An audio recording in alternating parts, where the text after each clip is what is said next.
Bam, there we go. And here we go, another discussion with that dude. I am joined by an illustrious guest, the bright and green queen. I know her as the lovely Carly.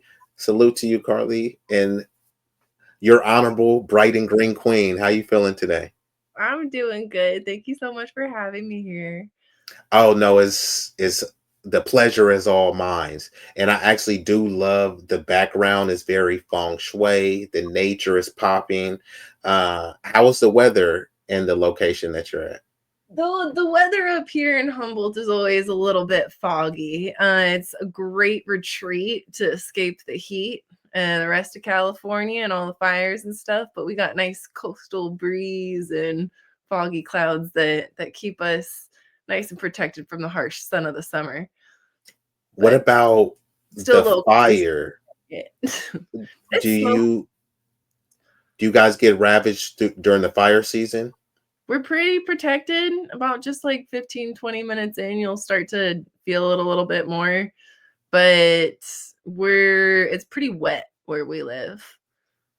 The redwoods keep drawing in all this moisture, so Interesting. So I always thought that it was a little bit hotter out there. So you're telling me that it's the temperatures are what fairly moderate out there, kind of breezy. yeah, it's almost kind of like Oregon weather. Interesting. Yeah, I do like Oregon where weather and also the landscape too is extremely beautiful to look at. And like I said, I am delighted to have you. And I know Mrs. Green Queen, you are very active in the community and especially in terms of traveling, in terms of being well cultured. Could you speak to what are your I always are you familiar with the term wanderlust? Wanderlust. Yeah. What does that mean to you? Wanderlust means someone that has a strong urge and desire to travel and appreciate and take in different cultures globally. Would I that describe you? I would say that yeah, that's pretty much me. And so much more too, but yeah, definitely I have the bitten by the travel bug and want everybody else to see how incredible that experience is too.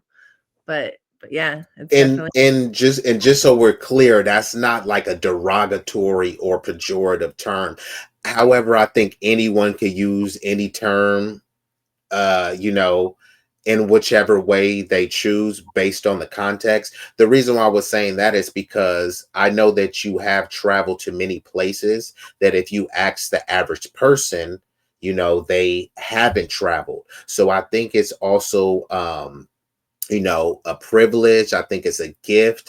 And I think that I think that you have a lot of knowledge that you can bestow onto others based on your cultural experiences and observations of other cultures, because you have something to compare it to.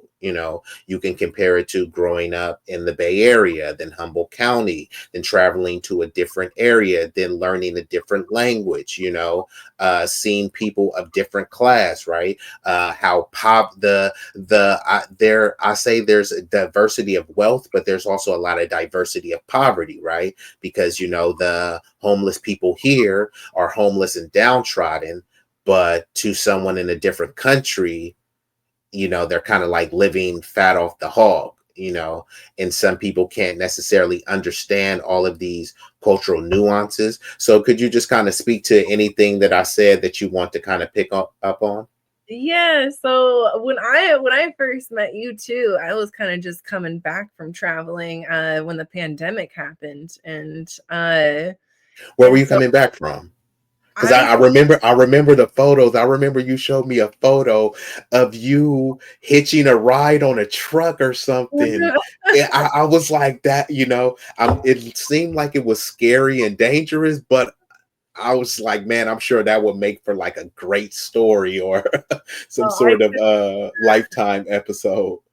I could write a book just about getting back to the United I States. think you should. I would recommend. I'll help you with that. Yeah, how we all kind of got stuck out there.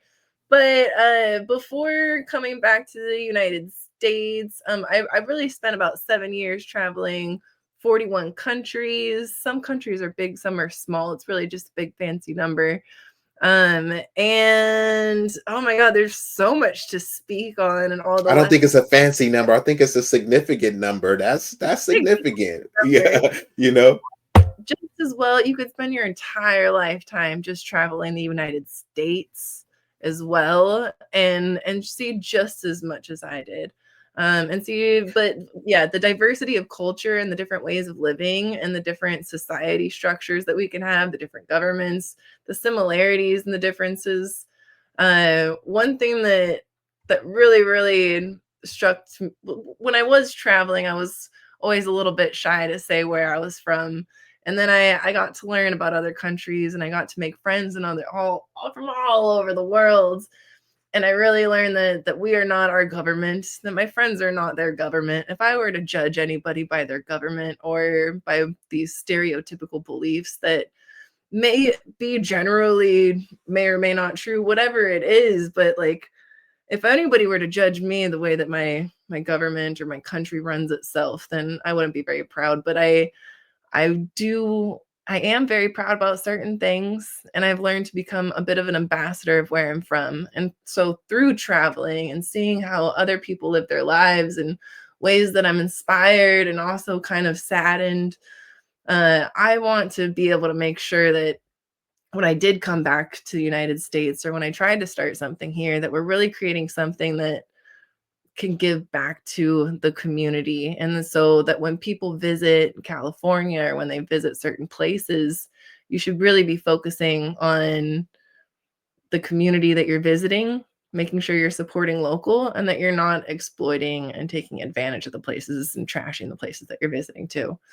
And I'm still kind of going through like a reverse culture shock coming back to the United States and our very independent culture that we have, as well as just our work culture as well, specifically in California and probably East Coast and like bigger cities and stuff too. Yes, because there's a saying, as goes California, as goes the nation. And some people don't like that because they hate California, which is why some people have a derogatory term. They call it California because, they're like just so, same thing with MLK, right? When they orchestrated his assassination, they were calling him a communist, so that's like a dirty word out here. And maybe if you go to other countries, communism and socialism may not be such a dirty word to other people as well. And when you talk about independence, shout out to one of my friends, Roger Meadows. He always talks about worker co-ops, how, and essentially, and people misrepresent what socialism is. Socialism is about workers owning the means of production. So when people talk about socialism, they say everything opposite of that, and people get confused because there's forms of democratic socialism and there's also hybrid governments where there's communist aspects of it but capitalist aspects, i.e. China, and then they have the some of those what they call Nordic countries where they have forms of socialism but operating under a capitalist paradigm. So you can't really fully call it socialist. Mhm. And even in America, uh, to Yeah. quote Dr. MLK again, he talked about having socialism for the rich and rugged individualism for the poor. So they fearmonger you about socialism is bad. You stop begging the government, pull yourself up by your bootstraps. And now what is Elon Musk doing? Begging the government for more handouts for his Tesla and SpaceX. That's not pulling himself up by his bootstraps.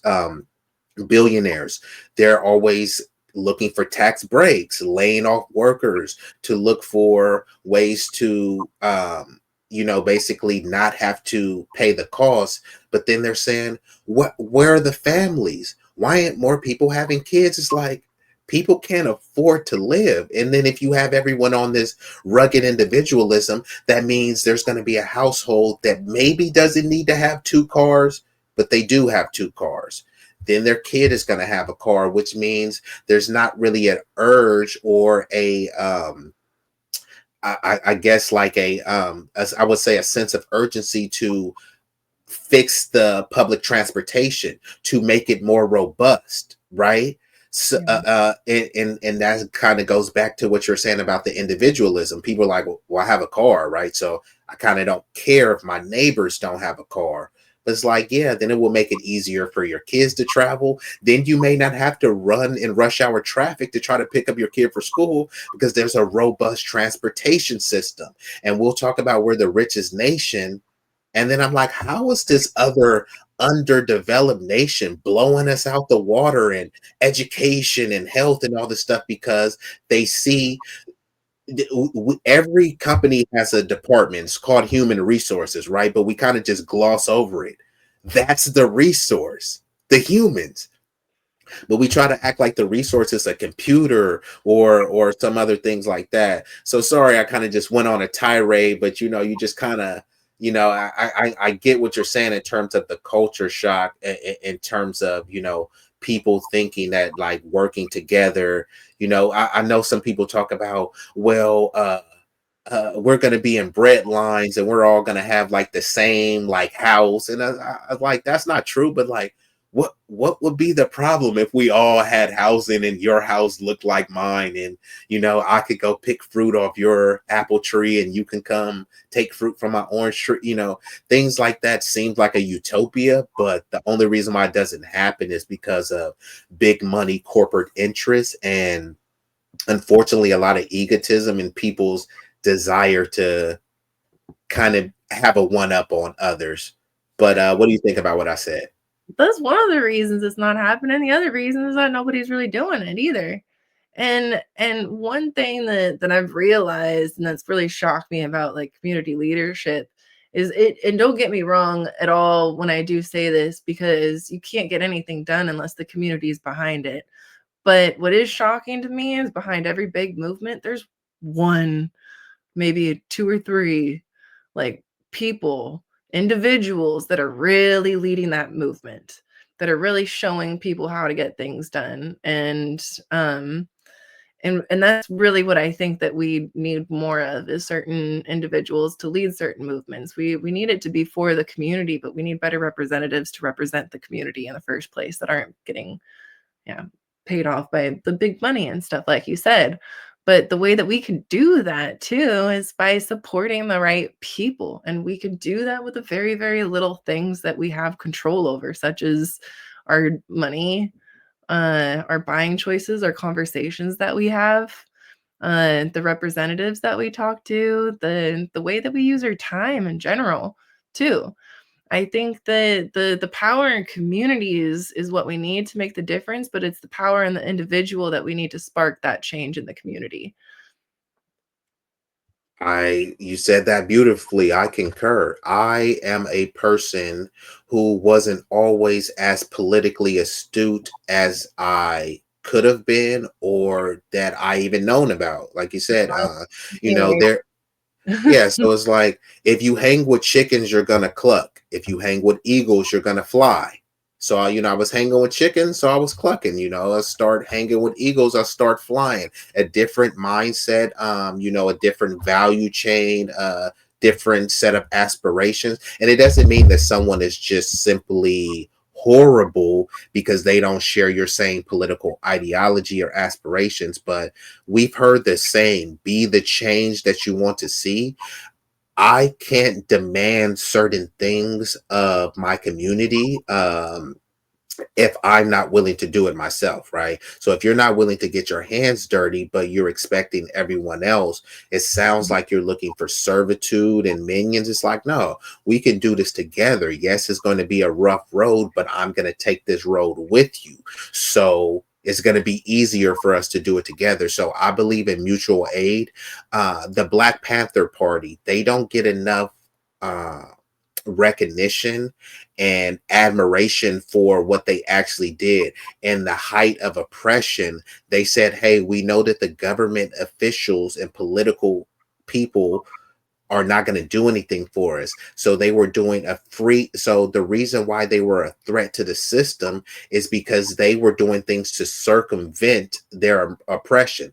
Fine, you guys are not going to do anything for us. We're going to be mindful about where we're spending our money. We're going to help. They had a free breakfast program. They were having free health clinics. They were tutoring kids for free. They had defense, like an enhanced neighborhood watch where they were practicing their right to bear arms and saying we will defend the country and our community by any means necessary. So these people, like you said, they didn't wait for anything, and like you said, with the leadership, those people were targeted. And you see how much the powers that be don't really want change, because those people should be encouraged, right? They'll rail about why is there crime and depravity and all this stuff, and when someone says, you know what, instead of sending all those millions and billions overseas to fund a genocide, how about you give me a scintilla? You don't even got to give me 1%. Give me point zero five of that military budget, and I guarantee I can change those conditions. Many of them don't want the conditions to change because it leaves a problem to continuously run on, as a politician, to fundraise on. Hey, I didn't fix the problem, but donate and give me money. So look at the political campaigns. Hundreds of millions of dollars flow through those campaigns. If even 5% of that was redirected towards causes like what you're doing, building locally, that can stimulate the economy. And this is what the government doesn't want. They do want a sense of dependency, and oversight to kind of minimize what you're doing, so that, hey, you still kind of have to come back to them for whatever it is. They do a lot with the farmers. Some of the farmers, they tell them that, hey, they waste a lot of water. There's a lot of farmers that they have to waste just so many gallons of water, because if they don't, the government will say, hey, you're only using X amount of water, so we'll cut, they'll put restrictions on how much water you can grow. And sometimes they pay them to not grow food. They kind of subsidize. So there's all sorts of nuance. Did you know in many places you can't collect rainwater? Yeah. It's like they're saying it's their property. The rainwater is property of the state. Like, how insane is that? But once Mhm. again, they're talking about homelessness, and we want to feed people. You don't even want a homeless person to drink water that comes from a cloud. Well, I think that they're talking about a lot, and that there's a lot of issues, and that we can only handle so much too, and that everybody's got to pick your fight and decide what you really want to work on. And the best way to really figure out not only what's really going on with those issues and how people, like, who is fucking up and who's actually doing the right work and who to support. If you have something, if you have nothing, some of the best things that you could do, like, number 1 is just step outside of your freaking doorstep and see what your community needs, see what your neighbor needs. If they don't need anything, then check in with your local nonprofits and see what they need. Then once they're all good, check in with your city council members, and I can guarantee that there's a handful of things that people are genuinely really, really trying real hard to fix, but with the bureaucracy and the way that we have these checks and balances in to, like, create so that things don't get out of hand, right? So that we're monitoring stuff. But then because of that, we're not able to make stuff happen very fast. And by the time we are able to make stuff happen, like, it's really not even relevant anymore. Um, but nobody shows up to city council meetings. Nobody shows up to these board meetings where these actual decisions are being made. And then how do we decide who our representatives are going to be if we don't know who they are? And they're knocking door to door. At least the representatives that I do know, for the small town community stuff, or just like city council stuff too. they're knocking on doors, but we really do need to step outside of our door and see what they have to say, see what our neighbors have to say, see what our nonprofits need, to really make that happen. Because you're right, we can't depend on our government. We know that right now. Who knows what we can depend on?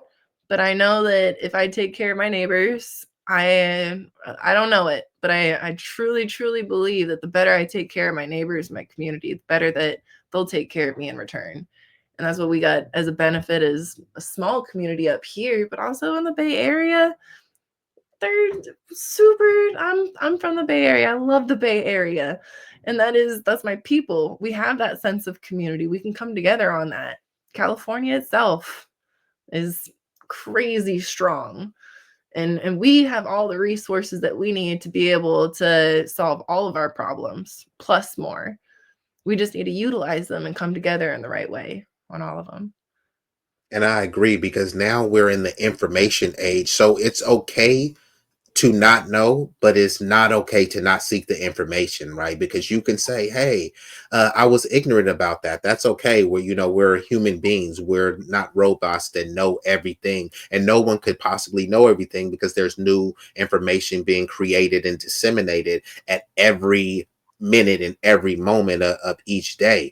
The thing is, you have to, like you said, oh, I don't know who my representatives is, so you don't need to start sulking and feel bad for yourself. Mhm.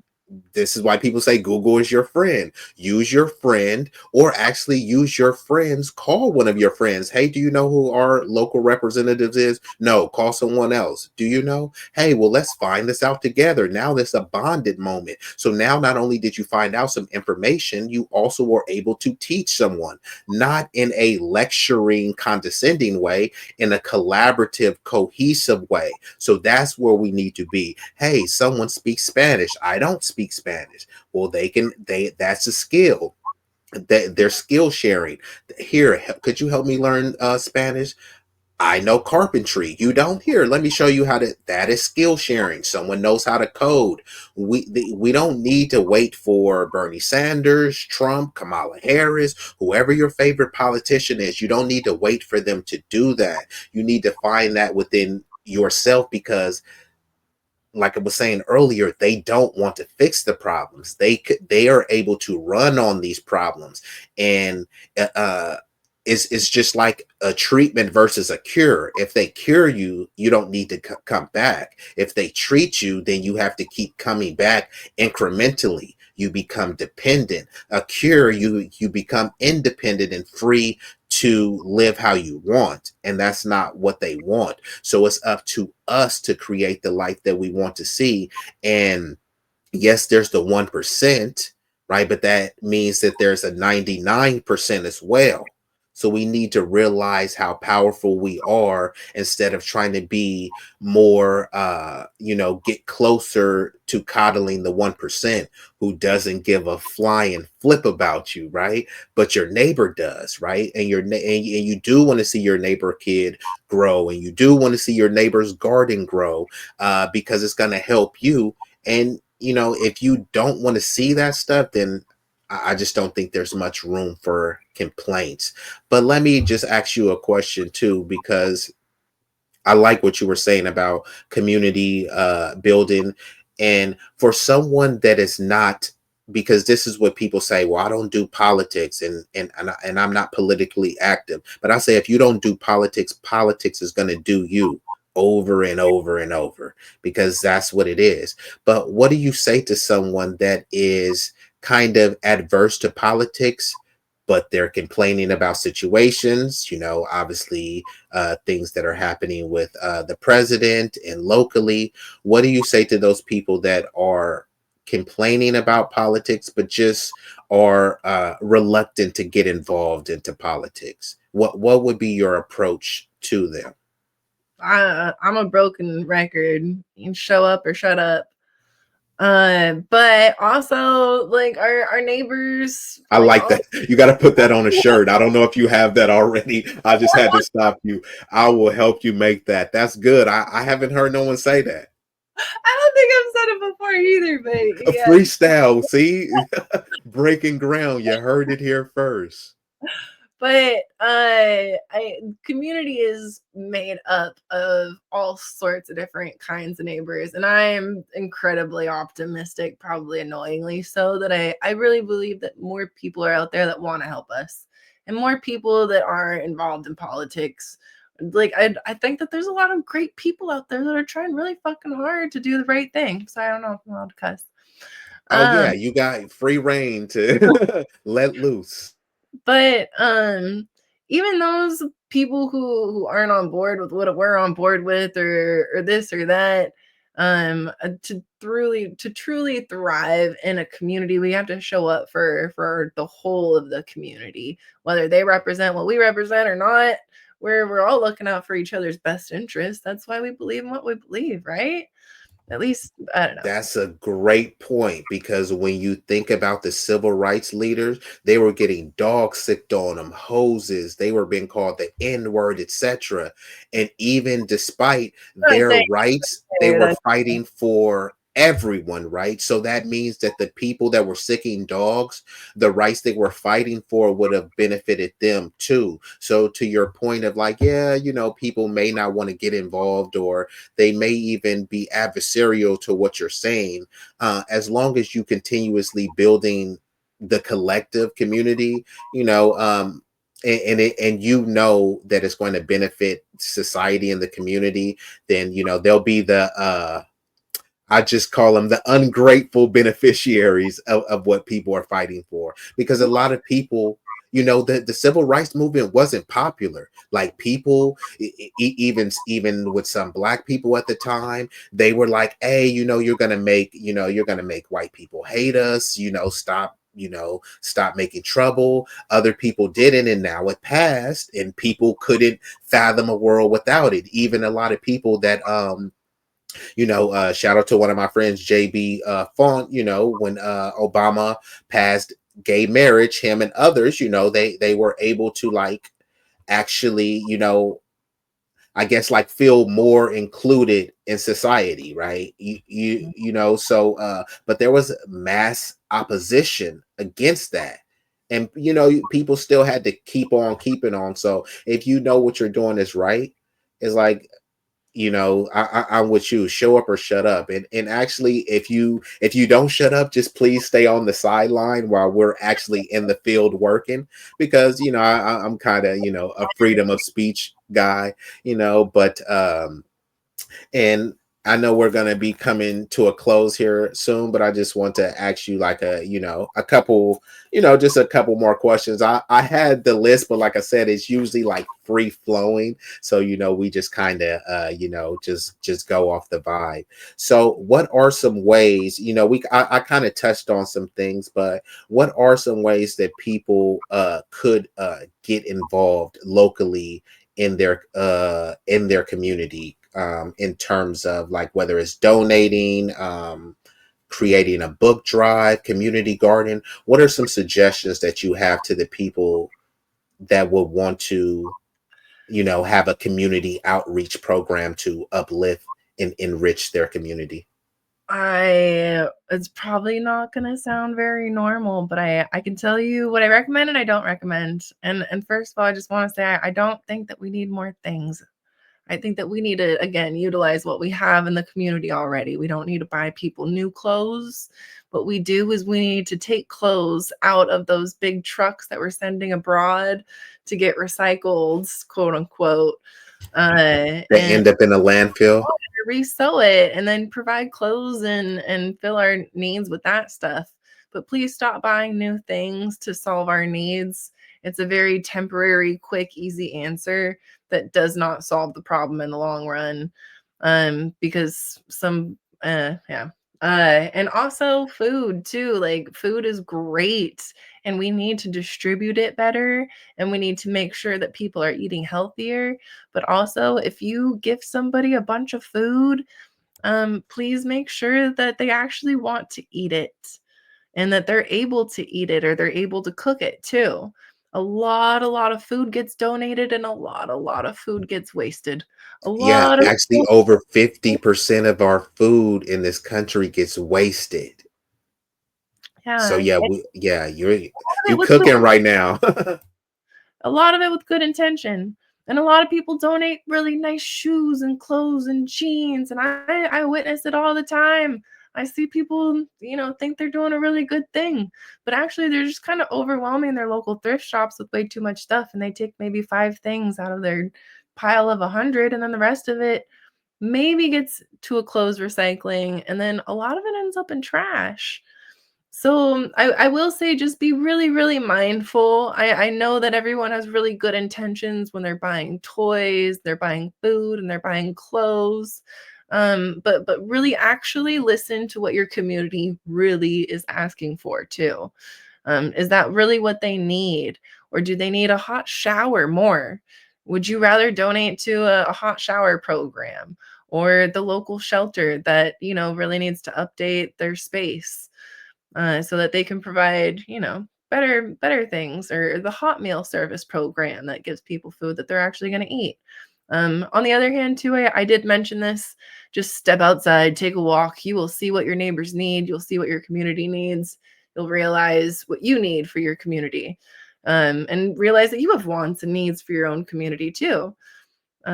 Second, hit up your favorite local nonprofit. They need your help. I promise.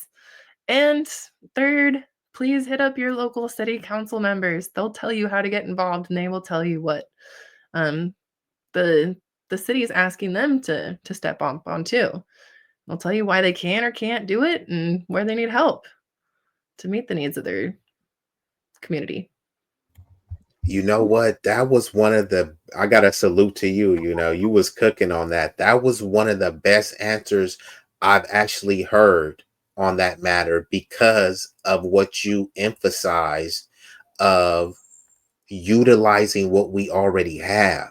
And most of the times, because I have been involved on the ground doing my own mutual aid, and most of the events require raising money, or if it's not money specifically, it's donations of more things to be Right. distributed, which in circumstantially it could be required, but overall, I'm more on your side. I don't think every situation and scenario requires it. Even now, I have like about four solid pairs of jeans, and I was thinking like, why do I still have these jeans? Because they have a hole, but I was like, you know, there was a point where I was just like, I'm gonna just toss them, but there's all you got to do is like resew them or restitch them, and they're nice jeans. And even if you personally don't do it, someone in your community knows how to sew.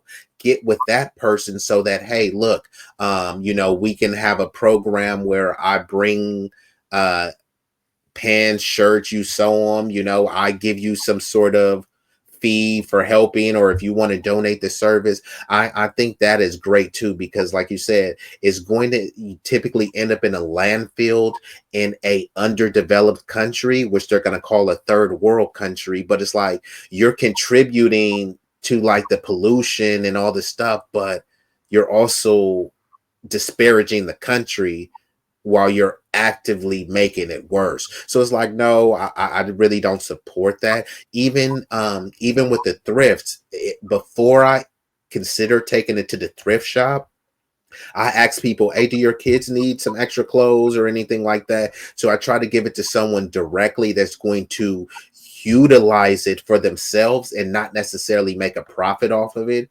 Yay, if you want to do capitalism, but I also do believe in basically just I'm a humanitarian, so if I can give someone here's a pair of jeans, and you're my neighbor's going to use it, I'd rather give that to them than the goodwill. And the same thing with food too. Sometimes people overcook food, and you have to toss it because people don't like leftovers, but leftovers would have been like someone's dream meal. So I think, like you said, building with the community to have a program where, hey, we can pitch in and buy like a community vehicle. We got an authorized set of users, and each day,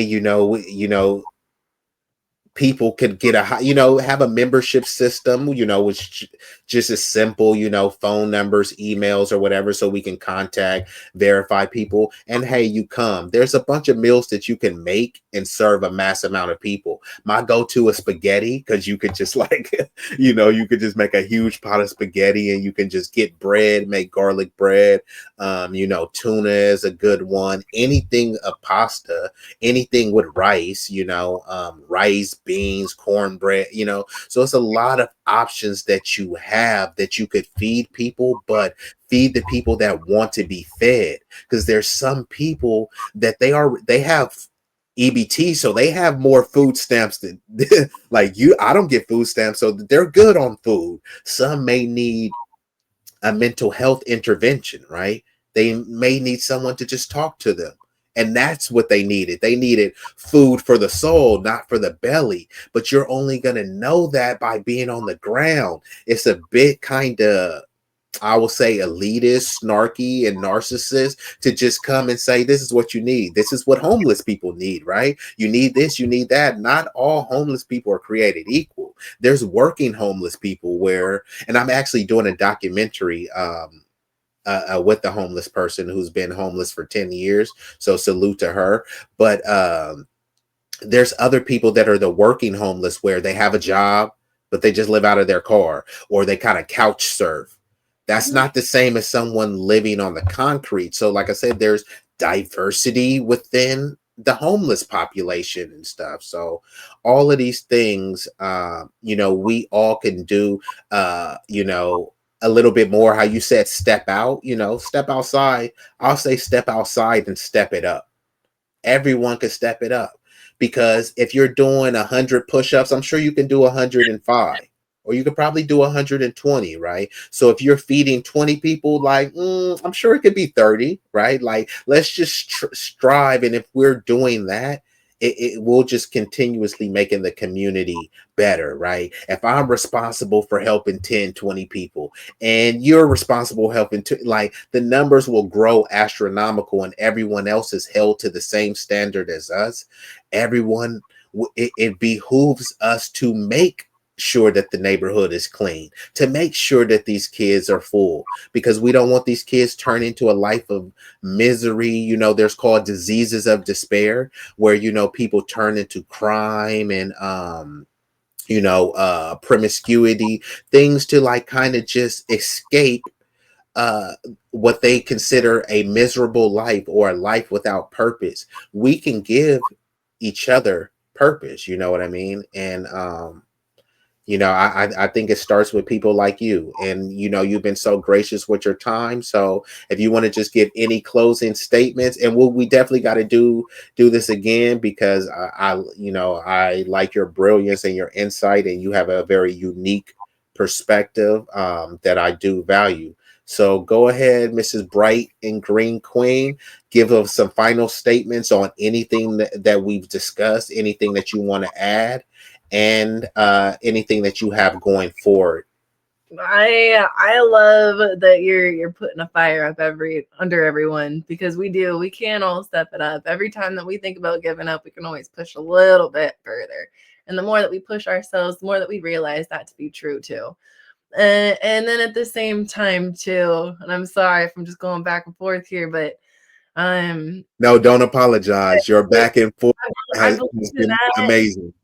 just as much as I also believe, like, as much as I believe that we can all do better, we should do better, I also believe that we're also doing our best. And if you're getting out of bed in the morning, like, great job, man. You're killing it. None of us can do everything too. And sometimes, even with the best intentions, when we try to do everything the best that we can, we still get it wrong too. But I believe the better that we do care for our communities, the better that we'll be as individuals and as a whole. We've got to be just as good to ourselves as we are to our communities. Yeah, end it there. That was a mic drop, and I concur. You must be, in order for you to be good to your community, it starts with being good with yourself. Just Yeah, like in an airplane, right? If the plane is going down, they don't say, "Hey, we know that." you love your neighbor, put the mask on your neighbor first. They Mhm. say put it on yourself first so that you have enough power, strength, and mental acuity to ensure that your neighbor is well. So that's how we will do going forward. And I thank you again. You bestowed a lot of knowledge and this was amazing. Look forward. The bright and green queen is going to be coming. You shined brightly. You outshined me. So, so, Aw. but yeah, so this was great. And, we'll be doing this in the future. Thank you, Bernard. I appreciate you. Oh, yeah, it's all good. Thank you. Peace out. Okay, cool. So I'll just end it there. And then, so I'll just clip that, from that part it will just end out like that. And yeah, no, this was really great. And you even gave me some things to think about as well. So I was extremely excited to do this with you. And actually, see, it will even be better too, because like I said, I had the list of questions, but I told you I was like, it kind of goes off the vibe of the discussion, because sometimes if it's too formal, sometimes people give formal answers and they don't let loose, and you know what I mean. So I wanted to film like an interview but also just like a discussion where you unwind, just so that the people, it has playback value. So I think you delivered that, and you gave me some things to think about, and you lit a fire under me too. So like I appreciate you, and I do admire like all the work that you're doing, and I will help you do, even if you want to do some sort of like a little small docu series or whatever. But like I know you have some adventures of the adventures of Carly. The travel stuff is pretty crazy. It feels like it's been a long time now, though. I know. See, it's almost becoming ancient history. That's why you might have to revisit.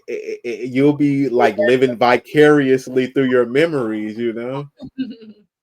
Yeah, no, the travel stuff really is cool. I would love to talk more about that too. But Oh I will yeah. the whole reuse movement is kind of the exciting thing for me right now. Okay. Cool. Yeah. So then that will be another thing too. So it's like, okay, the next one, like I said, I just wanted to just have like a good vibe. Could you still hear me? Yeah.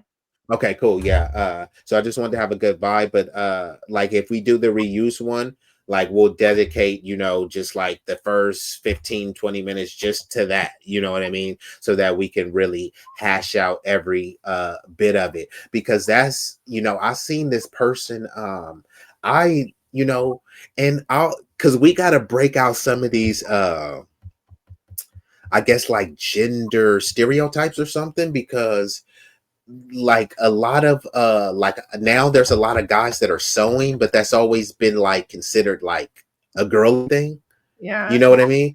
But So it's like, why though? You know what I mean? Like, who you see what I'm saying? It's like kind of one of those things where it's like, oh, the woman should be in the kitchen. It's like, why? Like, guys are a great cook. It's like one of those things too, where I think you'll get a lot more people steering towards it, and we can see even like greater of the you like, because imagine, if guys instead of that, because I know a lot of guys, if they rip their pants, they just toss them and stuff.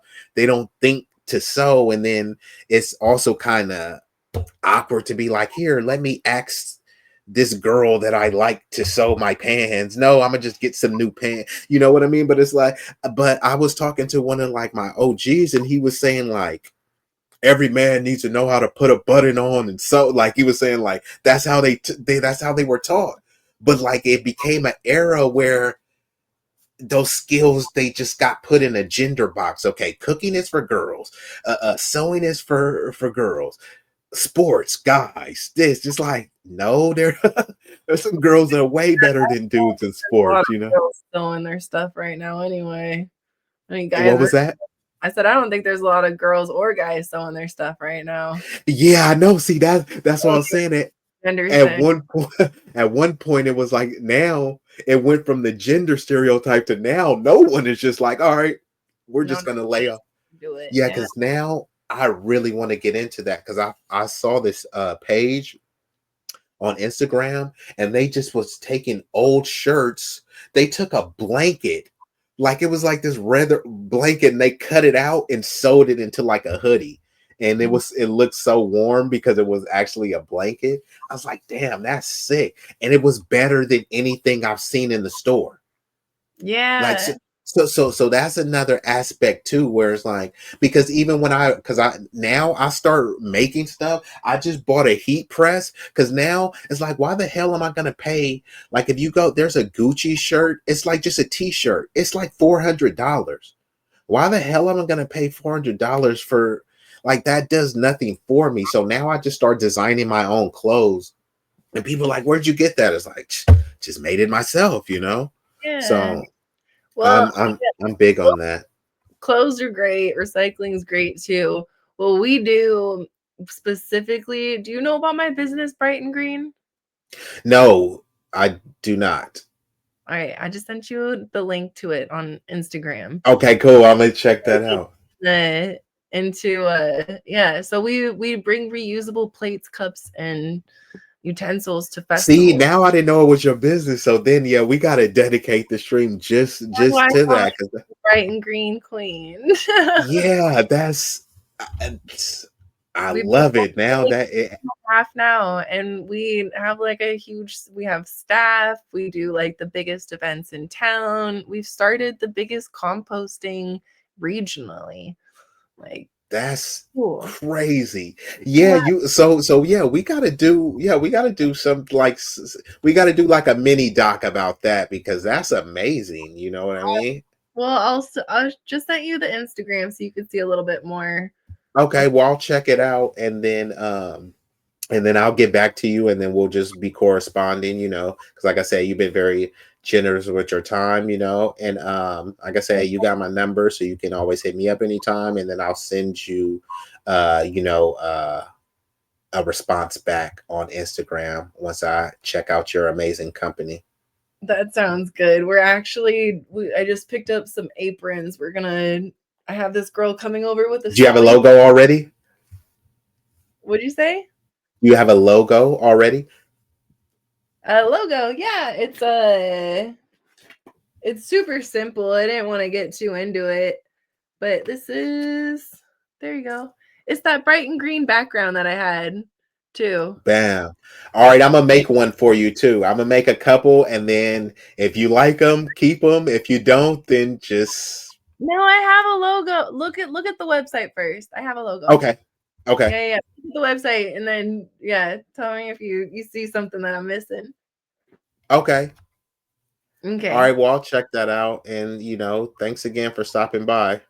Yeah, thank you, Bernard, so much. I appreciate you having me on. I'm Oh, gonna go yeah, say it's no problem. friends. Okay. I All appreciate right. you. All right. I'll talk to you later. Okay. Okay, Bye. bye. How do I get out of here? Just hit leave studio, or just There you go. exit out. I got it. Okay. All right. I'll see ya. Okay.